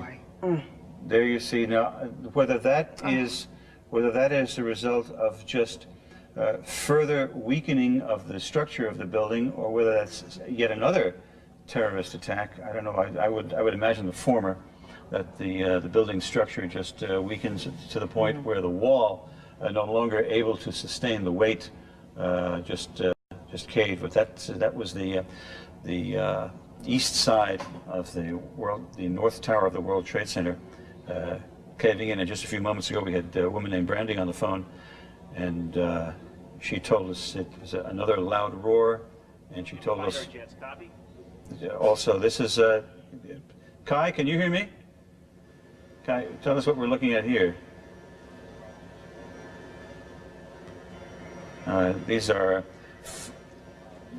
fighter jets, one would presume, to prevent any further attacks by planes. If they see any plane coming now, it better not be an innocent commercial flight, because I should imagine those fighter jets are up there to intercept and shoot down any plane that comes their way. No, I think everything has been grounded. That's by right. All the airports across the country have been closed. And I heard that right now they're inspecting, and really inspecting, Air Force One, because it's been around this morning, and before the president gets on it, they want to make sure that it's a safe plane to get on. Okay. Okay. This is Chopper 5 to Corporon and a Wolf. Corporon and a Wolf. The studio's requesting exact locations from you guys. I want to know where you are. Kai, can you hear me? Kai Simonson? We're getting audio from Kai, but apparently he cannot hear me. If somebody can tell him to tell us what he sees from his vantage point and what's going on up in the air there, we'd appreciate it. Yeah. This is Chopper 5 to Corporon and a Wolf. Corporon and a Wolf. What are your locations? All right. He's talking to the assignment folks here at Channel 5, trying to set up some sort of contact. So apparently we can hear him, but he cannot hear us. So we have no way to tell him to talk to us. Well, a lot of our communication stuff is on top of the World Trade Center. Yes. Yep. So I imagine all TV stations, all cell phones, all that stuff that we rely on every day are, you know, a big problem right now. There's some of the folks standing on the ground wondering what to make of all this. Again, shortly before 9 o'clock this morning, the first of 3 terrorist attacks on this country, 2 here in New York, 1 in Washington. A plane slammed into the upper floors of the North Tower of the World Trade Center, and then a few minutes later, another plane, pretty large planes as well. You sit here and you look at this, and Just one second. right ahead, that second explosion took place when a second plane went in. Then a third explosion took place at the Pentagon, and now there are unconfirmed reports that a fourth explosion, the second at the Pentagon, has also taken place. So we're flying by the seat of our pants here, trying to keep up with this terrible terrorist activity. I'm sorry, Not at all, James. I'm just saying, you sit here and you look at this, and as journalists, you are not supposed to inject any of your personal feelings. But I'm sitting here, I'm looking at this, and I'm mad as hell. I really am. I am so angry that something like this could take place in our country. Disrupt our lives, yeah. Well, I think it's also frightening. I mean, let's face it, we're journalists, but we also live in this city. Thank you. We have children that we're raising in this city, so we have concerns just like everybody else, and we want to keep this place safe. And who would think in our lifetime that we would see something like this? Yeah. Should we have been aware of this, Mr. Jaffe? Should we have been some inkling? Because apparently we got blindsided here. I would think, and the government has various motives, and each of the various pieces of the government have other intelligence sources, but I would hope that we would be on top of some of this. And in years past, sometimes we weren't, sometimes we weren't, but at least we had an inkling. It seems to me one of the things we have to do is to increase our intelligence gathering faculties domestically as well as overseas, especially domestically. And that may frighten some people because they don't want to have their rights compromised. On the other hand, we have to give up something in order to be safe. To the extent that they've accomplished our becoming fearful and you becoming angry, they've created a situation we have to rectify, and we have to do it quickly. Do you think the FBI is going to come under a lot of fire for letting something like this slip? This obviously seems like a well-planned attack on New York and Washington, and we don't know. Allow me to interrupt you, please. This is Rick Leventhal with Fox News Channel. The smoke is obviously cleared somewhat. Ma'am, she's with DCPI. Can you talk to us for just a second? Bring us up to speed. Obviously, people have their hands full out here. It's not easy getting anyone to talk. Yeah, tell me where you were. What happened? What did you see? What did you hear? First, I went on Canal Street. I saw the fire. I saw the two buildings. I think it was a bomb because it's two of them. Anyway, when I got there, I tried to save people because I'm a doctor. When I tried to save people, the moment we heard a big explosion coming down, everything just went black. Everything came down, glass are popping. People got hurt. Stuff went on top of them, and it was a big explosion. And everything got dark, real dark, like snow. You can see behind me. Oh, this is not snow. This is all from the building. It was a terrible nightmare. Where exactly were you standing when this happened? I was standing right in front of the World Trade Center. So you were down the block here? And Right you came there in the running this middle. way? Right, yeah. Did you get hurt at all? No, not me. Did you see anyone around you getting caught up in it? Yeah, I was with the firemen. We got hurt. We all went inside to this dark. We was inside the building when everything happened, but we came out alive. What's your name? My name is Dr. Angel. Were you able to assist anyone before this happened? Yes, I did. I help a lot of patients. A lot of them. Well, there are a lot more people that need help They now. need help, So yeah. if you're capable, maybe you should. Yes, I'm gonna go back. I lost my ID, but I try to go back. Yeah. All right. Well, thanks a lot for All right. talking to us. Thank We can you talk to us for a second? Jesus, just. Huh? I saw a Trade Center down. Well, tell me what you saw. All right, I was coming down 6th Avenue, running down to meet this truck. Pat Muskoff, as I'm Fox walking News down engineer. 6th Go Avenue, ahead. Go ahead. Start again. I'm coming down 6th Avenue. All the people traffic was running up. And I'm looking up, I'm trying to call the station, trying to find where we are. And I look up and the tower just starts crumbling down. And everybody in the street just stops and started crying and bawling. And I'm standing next to a fireman, he said, yeah, they just bombed the Pentagon too. So that's basically where I saw. Then I came running down here. Traffic's not allowed past Warren Street. And you see what's here. Do you know which of the two towers? The one without the main antenna on it. The second one that was hit. That's the further south? This is more southerly tower? I think it's Tower 1. I'm not too sure the exact. And you actually saw it from the top down I saw collapsing. it come tumbling. It came sideways like this. It just collapsed in on top of itself. It was amazing, but very upsetting to watch the whole thing come tumbling down. So we all thought it was another explosion, and we looked up. Instead of being two, there's one. Just an unbelievable scene here. It's almost difficult to describe what's going on here. It's unbelievable. You can see that we have one World Trade Center completely engulfed in flames. The upper floor is completely engulfed in flames. Two World Trade Center has collapsed. It collapsed, I guess, about 15 minutes or so ago. We had two planes, as you've been hearing. One plane hit One World Trade a short time ago. I guess it's going back about 45 minutes to maybe to an hour or so ago. And then shortly after that, another plane. We actually witnessed the plane coming up the East River, and it seemed to be getting dangerously close to World Trade, and we thought that it was going to hit, and it did in fact hit.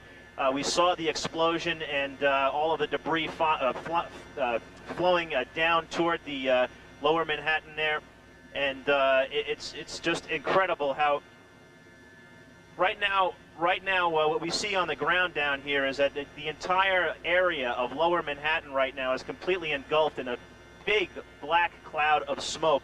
Now we did have some people down there that were shooting some tape for us. They said that the entire area is completely engulfed in smoke right now. It's very, very difficult to see at this point. And right now our concerns in terms of what we're doing up here is that the area, as we understand it, has been sealed off. The airspace has been sealed off. So they are not allowing people to come in and out of the airspace at this point. We are able to stay here right now, but no commercial traffic is being allowed to exit or enter the airspace right now. And we did hear some reports that there were hundreds of people. We did hear reports that there were hundreds of people, if not more, on the ground that were injured. There are obviously numerous casualties involved in all of this. Now, in terms of flying right now, our concern right now is just basically keep an eye out for any planes, any suspicious planes that enter the airspace. Right now, by definition, any plane that we see enter the airspace, if it's not an American fighter jet, which we have seen, or if it's not a news helicopter or a police helicopter, is suspicious at this point, and we need to get out of their way. 77th floor in One World Trade. You were in the building? Yes. We did not see the debris hit anything specific on the ground because we are being kept at a distance right now. We're being kept at 3-4 miles away. Actually, I'm being told now by my pilot we're being kept at a minimum of 5 mile radius of the World Trade Center. That is for our own safety and also for the safety of the people on the ground. The debris, it's very, very difficult to determine which way the debris fell. It may have fallen toward the east, but I'm really not sure at this point which way the building collapsed. It was very difficult to see. It kind of erupted in a big cloud of dust and smoke at this point, so it was very difficult to see which way the debris fell, but it did appear that it may have fallen over toward the east side of the island. You can see it's an incredible scene here. It's almost the entire southern tip of Manhattan completely engulfed in smoke at this point. And we are told that it is virtually impossible to see down there. I can only imagine what emergency crews are going through at this point, not being able to see, trying to fight a fire. Right now it's just kind of a moot point. Basically, I would think that right now the priority is just to preserve life at this point. The fire continues to burn at the top of One World Trade. 2 World Trade, as I told you a little bit earlier, collapsed, and it appeared as though it was collapsing over toward the east side of the island, but that has not been confirmed. I can't be sure of that completely. But just an incredible scene out here. It's really almost difficult to describe.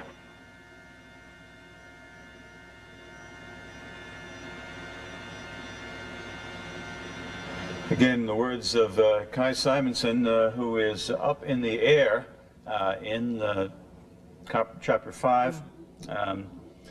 He was up in the air with his camera focused on the building when the second plane rammed into the World Trade Center. And it must have been it must have been quite a sight for him and quite an experience. So Jim, I'm told Mario Bosques, excuse me, Rosanna, but I'm told Mario Bosques is on the phone from Beth Israel Hospital. Mario? Hello, Jim. I'm at Beth Israel Medical Center, as you said, in downtown Manhattan. On the east side, is along with Bellevue Medical Center, has become a staging area to receive the injured, the victims from, of course, the World Trade Center situation, the tragedy that took place there. We are seeing many ambulances pulling up with people coming on wheelchairs and stretchers, bandaged about the head and arms and legs. They don't appear at this point to be major injuries, but they appear to be stunned as they're taken out of the hospital, out of the ambulance into the hospital. We understand Bellevue at this point is also receiving people, doing triage there as well. Again, Beth Israel and Bellevue taking in victims apparently from the World Trade Center. In addition, Jim, people on the streets, I can tell you, along First Avenue walking around totally stunned. The TV sets in some shops are turned on loud, pointed out toward the streets as people come out of their apartments to watch these developments as they unfold. But again, at Beth Israel, they have many ambulances that are standing by to go to the area. We also understand Beekman Hospital is where many of the injured. I was running my way there to try to get coverage there when I stopped at Beth Israel to get the situation here. And as you might imagine, medical personnel are running around the area preparing to take in more victims. I'm sure they will. By the way, I should tell the viewers, Mario, that you're looking at the picture on Fox News Channel. They have a reporter on the ground. Perhaps we could listen to that interview. It's the World Financial Center. Right across the street, World Financial Center is right across the street from the Marriott Hotel. And when we were walking by, you look at the Marriott Hotel, I don't even think it's there anymore. So, well, I don't know what else to ask you. I mean, it's just an incredible story. It's just horrible. It's an absolute shitty Do you think you know people who were on the floors that were hit?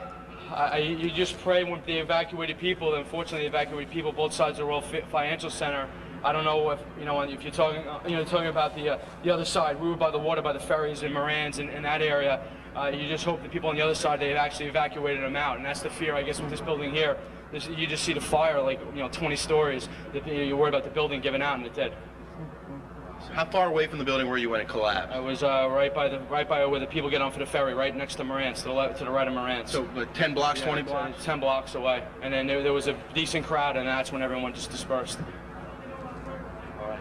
Thanks for talking to us. Thank you. I appreciate it. What's your name? All right, Rick Leventhal. Where are you from? With Fox News Channel. As Rick Leventhal continues to report from the streets of Manhattan, as this devastation occurs and continues to unfold, and you can see on the right-hand side of your screen, there is only one. Can they hear? You're listening to the Fox News Channel, their coverage of the catastrophe. But I must say, and I hate to say this, but we had eyewitness reports earlier on that the World Trade Center being 110 stories high, there were people who were falling from the windows and who were jumping. Let's listen to this interview from Rick Leventhal. I thought the building was going to topple over. It was going so. Well, one of them did. One of them did. We were in Tower 1. We made it out. Well, you're a lucky man. Thank you very much. Okay. Thanks. All right. Take care. Clearly, this is a nationwide catastrophe, but folks... Rick Leventhal talking to several eyewitnesses down there. That looks like another gentleman. Call your loved ones.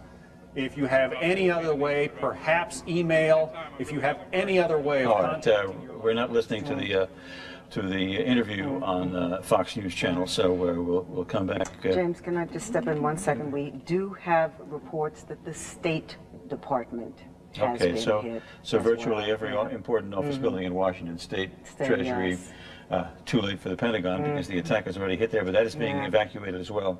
And we should mention that the New York City Fire Department is appealing to anyone who's off duty or on vacation. Please, if you're a fire person, please report to work immediately. They need your help. Obviously, after we saw the planes hit the building, we kind of thought everything was over. It's not over. The one tower has collapsed. People on the ground are getting hurt, if not killed. The story just seems not to be anywhere near ending. Well, listen to this. Flying out of the sky and you can't do nothing about it. You tell me. You tell me what you think. I mean, my heart's in my mouth. I mean, I pray for these people. There's no words to describe what's going on out there. I mean, you see bodies just coming a half hour later, still coming out of the goddamn sky. Devastating. Devastating. I can't imagine anything worse than this. There's got to be... I can't imagine. Everybody on the plane must have died. The floor, I got friends of mine on 104th floor, friends on other buildings. I just spoke to one of my friends a half hour prior to that, getting ready to go upstairs to go to work. It's devastating. I mean, I've seen a lot of construction accidents. I've seen a lot of bad things happen. Never seen a jet fall out of the sky into a building, no less once, but twice. Devastating. I want to bring into the conversation... we'll just add to what that gentleman said, that there is reason to feel that way, because he mentioned that the plane must have been fully occupied. We're told that there were 158 passengers and a crew of 9 or 10 aboard that plane, so that's just for openers, a number of people killed. And again, we've had eyewitnesses telling us that people were falling from the upper floors, were jumping out the upper floors in apparent panic. So it is, by any stretch of the imagination, a terrible, terrible tragedy.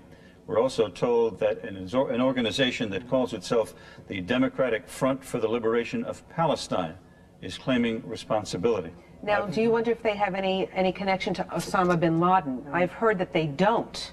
I don't know. I don't know I've never if heard that's of been that outfit confirmed. before. Right. Have you heard? I've never heard of that outfit before either, but I wonder if they have any... Front for, yes. Right. No, the name is familiar. I have heard the name mentioned before. But I believe they don't have any connection to Osama bin Laden. But you know what? This is all unconfirmed right Yes. now. I think what goes through your mind is, how did this slip past the FBI? How did this slip past the FBI? With all these different attacks in 2 different states, maybe our expert here. The FBI, what does the CIA do? The question you raised before we went off and saw some of the interviews was, would they be criticized for it? And the answer is, hindsight's always wonderful to say what we should have done, and probably they and other intelligence gatherers will be criticized. What you have to do, if you want to stop this, what you really have to do is infiltrate these organizations very early on. You can't put somebody in once it happens. You have to put them in, as the city police did years and years ago, and let them come up through the ranks. And that was stopped. Courts said you can't do that because we have to protect rights, and we don't do it. And what we have to now rethink and rebalance is what kind of restrictions we're going to suffer, which we have to in order to stop this. You can't take a person or stop a person from committing suicide. That gets proved in all over the Mideast every day of the week now, it seems. But we ought to be able to better restrict and better confront the people who are causing this, and we're not doing that. Well, short of changing the Constitution, how do you go about it? Well, you don't have to violate the Constitution necessarily to find out what people are doing. There's a right of privacy and there's an expectation of privacy, but that doesn't mean you can't have people infiltrated to groups. It means you're going to have to spend a considerable amount of time, effort, and manpower, womanpower, getting into these groups and gathering intelligence. And it means you're going to have to give up some of the things that the Constitution may or may not protect, but you need to do in order to protect people. A friend of mine works for the FBI. He's, out in the field. He's an agent. And he tells me all the time that he's on surveillance outside people's houses who are known terrorists or possible terrorists. And they're constantly watching these people. So what I'm asking again is, how did this slip by? I mean, we can say, 20/20 hindsight, but this was obviously a synchronized planned attack on 2 states. But are they watching the people in this country or the people in other countries? Oh my goodness, look at the screen. Goodness. Oh my God. Oh. Both towers down. Oh my God. I hope they evacuated everybody out of that area, because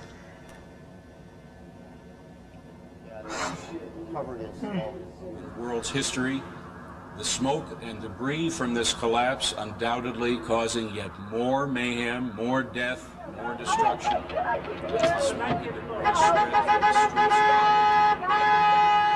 You're hearing unedited live sounds from the scene of that crash. The collapse of the tallest building in New York. one of the great symbols of New York, if not this country, if not the world, forever erased from our memory. No, I think it will always be in our memory, that's for sure, but definitely erased from our skies.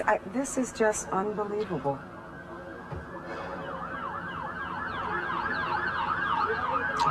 A live picture from Chopper 5 showing the collapse of the World Trade Center.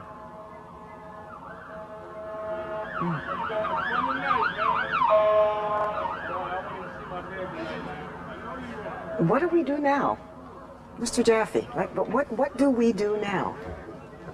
You said I shouldn't be angry, maybe I shouldn't, but I am very, very angry by this, and we shouldn't let it shut us down. No. But this is a tremendous impact on our lives. Where do we go from here? What should we do? How do we respond?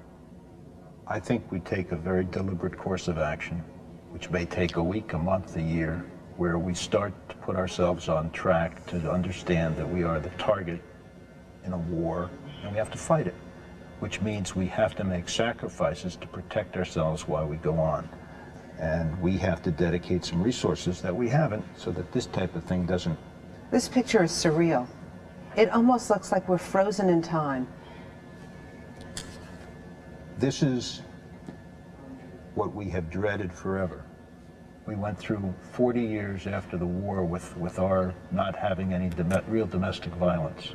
And now it's caught us. And now we have to put ourselves in a position. And I understand, Mr. Jaffe, that this tragedy has not ended yet, because the Capitol Police in Washington are now reporting that a plane has been hijacked, and they fear it is heading toward the Capitol building in Washington, which, as we have reported, has been evacuated, but yet another clear symbol of our country and our government and our way of life.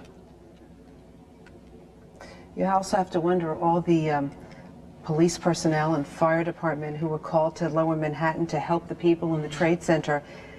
Let's hope they're okay now, too, with this collapse of the tower. Yes, indeed. There were, I'm sure, plenty of rescue workers who were in and around that building. And with that collapse, I'm sure... What about the command center? More the command center. The command center is, I think, in Tower 5 of the World Trade Center. And there's no way of telling whether that's intact. One would suspect that looking at that picture there, that live picture, that the command center is not in very good shape either. And you have to wonder just how far this reached. I mean, you're talking about Wall Street is nearby, you know, a place that the world looks to. The gentleman who said that the Marriott didn't the appear to hotel be there. History, yeah. Well, he had his vantage point was around by the financial center there, which is ironically built on the. They're talking to me in my ear. All right, this is we have tape. I understand a few minutes ago. This is the collapse as viewed from the ground.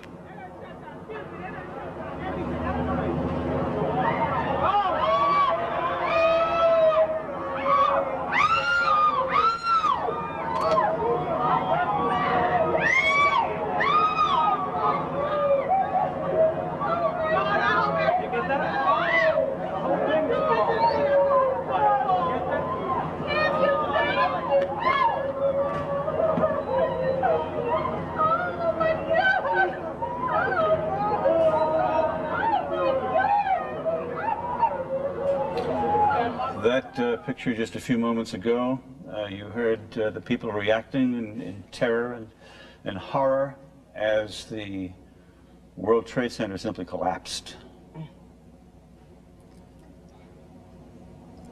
And apparently it is not over. Again, to repeat, we have a report from the Capitol Police that another plane has been hijacked, and they are afraid that that plane is heading for the Capitol building, which, along with any other important building in Washington, has been evacuated.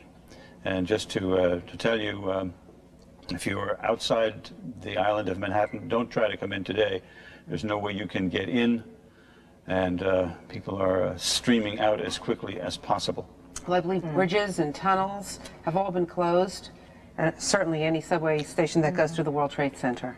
Does that mean, as well, I would guess that anybody who is in Manhattan now will be walking, if they can. Dick Oliver reported from near the Brooklyn Bridge before that that people were streaming across the bridge toward Brooklyn, but nobody coming back in. I'm surprised that the Brooklyn Bridge has not been closed. I think well, maybe to pedestrians, you know. I'm sure that they closed the Midtown Tunnel and they closed the other bridges across the East River, and of course the Hudson River crossings as well. And again, to repeat, there is no plane taking off in America today as a consequence of this unbelievable terrorist act. Mario Bosques has gone to Beth Israel Hospital downtown. Mario, are you there? All right, Mario, at Beth Israel Hospital downtown, where some of the victims of this terrible tragedy are being taken. You would imagine that, my goodness, the carnage must be unbelievable. deaths may number in the thousands. I mean, the World Trade Center is the largest office building in this city, simply collapsed. You fear to even make an attempt at defining the enormity of this tragedy. I mean, not only the people in the tower, the people on the ground now you have to be concerned about. Sure, as you mentioned before, rescue workers there when the building collapsed some time after the initial crash. And I know my husband, who was like a few blocks away from there, was told around 9:15 to evacuate. I hope he got the heck out of there and came home on his way home. Rosanna, your colleague in the evening, John Rowland, is down in the newsroom right now talking about what's happening in Washington. John? Yes, good afternoon, Jim. Trying to drink all of this in as you are. The enormity of this, of course, is beyond anybody in this business in this entire city. We've never in our lives seen anything even remotely approaching this. The latest information we have out of Washington from the State Department is that is being evacuated, the White House being evacuated. The Pentagon, of course, has already been attacked, as you've already been reporting. And there is word now that there is another hijacked plane possibly on its way to Washington. What the target there is, obviously we don't know. We don't know what's being done to prevent any other sort of attack like that, other than every plane in the United States has been grounded. As you've been reporting, there are no planes allowed to take off. Virtually, we are at a standstill in this country right now, thanks to this terrorism attack. Both towers, the World Trade Center, both of them collapsed. God knows how many people were killed or injured then. And of course, then you had the people on the planes themselves. Those people, of course, died. So again, the State Department is saying that they are evacuating much of Washington. Is the public buildings there being evacuated. Here in the city, the entire lower Manhattan, as you can see right there, the incredible devastation of both of those buildings collapsed. Goodness knows around them. There were an awful lot of firefighters, awful lot of police officers down there working at the time when those buildings went down, the people inside, the people around them. One can only hope that as many people as possible were evacuated and had gotten out of there.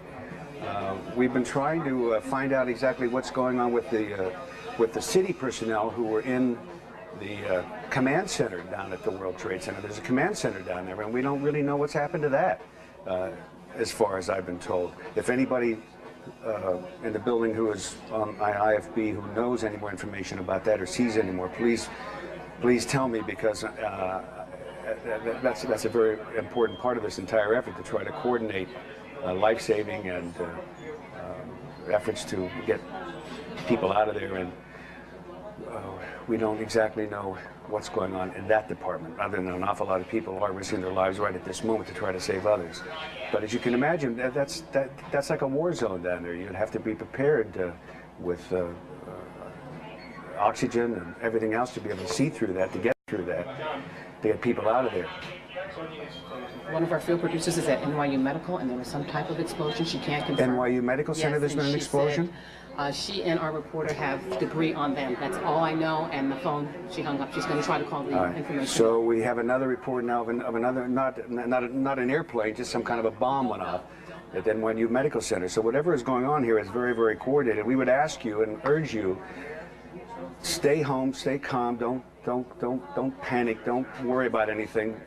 You're in the hands of the best life-saving, the police department, the firefighters in the city, best in the world. So a plane, we're told now that a plane went down in Pennsylvania, but we don't know anything much more than that. That a plane went down in Pennsylvania, we don't know where, and we don't know exactly what happened on that. But we will keep checking. As you can imagine, the news is flooding into us, and we're trying to get out to you best we can, bits and pieces.